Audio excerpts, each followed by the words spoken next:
na nagsisimba ka linggo-linggo, yung lust, yung envy, yung inggit, hindi mo yun matatanggal. Because it was inborn. Wala nagturo sa iyo para mainggit, right? Ba't nainggit ka sa iPhone ng ka-office mate mo? It's your nature.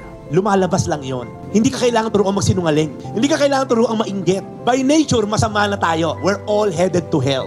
All of us cannot save ourselves, but only Jesus Christ has the capacity and ability to save you and me. Because God is just, galit na galit siya sa sin, somebody needs to pay. But on the other hand, si God hindi lang just, loving din siya. Sabi niya, He doesn't want anyone to go to hell, but everyone to come to repentance. So He's torn with this dilemma. You know what the dilemma means? You're torn between two decisions. Papuntahin ko sa impyerno dahil yun ang requirement ko as a just God, or papuntahin sila sa langit dahil loving ako. He's torn.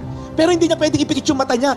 Okay, kahit rapist, pumunta ka na nga sa langit, mabait ako eh. Anong ginawa mo? Nang babae ka? Sige, namasok ka sa... Hindi pwede yun. Kasi just siya. Hindi pwede makapasok yung makasalanan sa langit. He is just, but also He is loving. Ayaw niyang mapunta sa impyerno yung mga taong ginawa niya in His own image and likeness. What was the solution? Listen up, this is very critical. Hindi ito na-explain paglinggo sa church mo siguro. The only solution is to have someone satisfy His wrath. Yung nagpupuyos niyang galit, yung kabayaran sa dapat kasalanan, somebody needs to pay. Because He is just. He cannot just close His eyes to the sin of human being. So the ultimate solution, to send His sinless Son, Jesus Christ, to satisfy His wrath.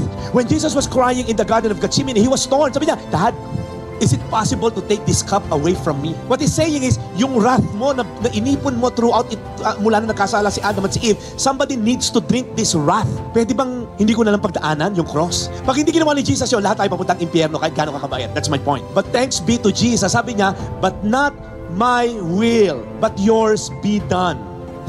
Thanks be to God. Si Jesus Christ, alam niya pagdadaanan niya, kailangan itong pagdaanan so that yung just requirement ni God masatisfy para mapunta ka sa langit. Are you getting the picture now? When Jesus Christ came 2,000 years ago, He satisfied the just requirement of God. Yung nagpupuyos na galit ni Father in heaven, someone needs to drink it. That's what Jesus drank, symbolically speaking. At the cross, 2,000 years ago, when He was about to die, He said there, it is finished.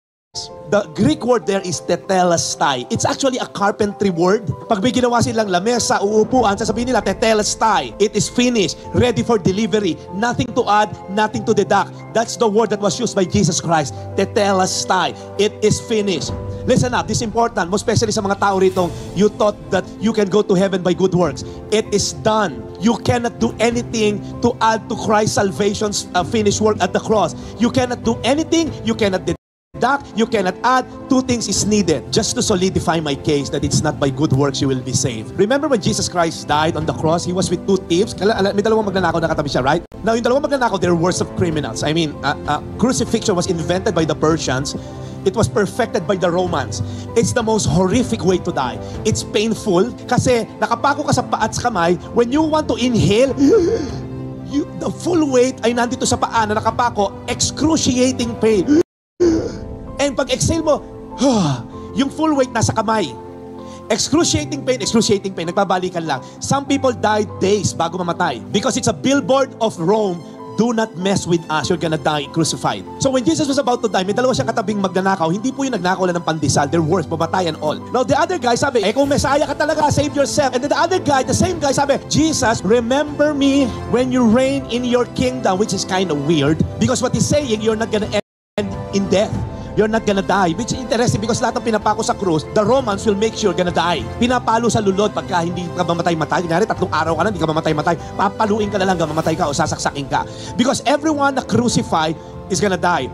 In 63 AD, Spartacus, together with his 6,000 men, crucified 200 kilometers. And they make sure every one rebellious soldier died. So when Jesus was about to die, this guy said, remember me when you reign in your kingdom. And Jesus said, remember what Jesus said?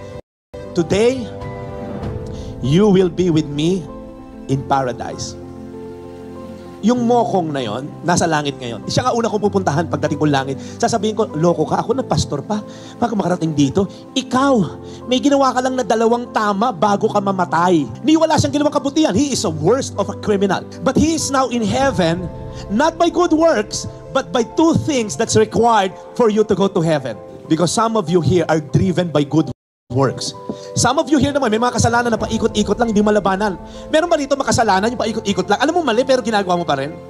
I mean, sabi ni Einstein, if you keep on doing the same thing and expecting different result, that's crazy. That's insanity. So, paulit-ulit na kasalanan mo, ayaw mo naman, kaya lang, wala ka magawa. Because the Bible is very clear, you cannot do it on your own. You need the grace of God.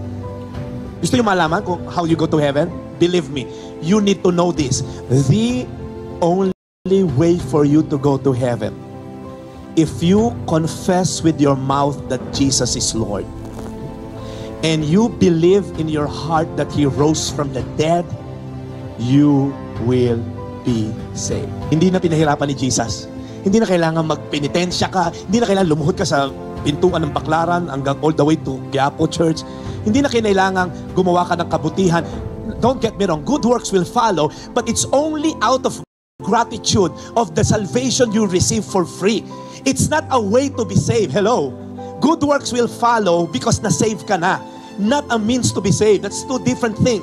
Yung magnanakaw na yon is in heaven today because he understood two things. If you confess with your mouth that Jesus is Lord, when I say Jesus is Lord, He calls na siya. Titigil mo yung pornography mo. Titigil mo yung kalokohan mo sa babae. Titigil mo yung mga pagiging chismosa mo. Titigil mo yung pagka-insecure mo. Titigil mo yung pagiging selosa mo. Titigil mo yung pagiging prideful mo. Tigil mo yung yabang mo. When you say, God, you called the shot, wala na akong karapatan sa katawan ko. You are my Lord and Savior. And number two, if you believe in your heart that He rose from the dead, you will be saved.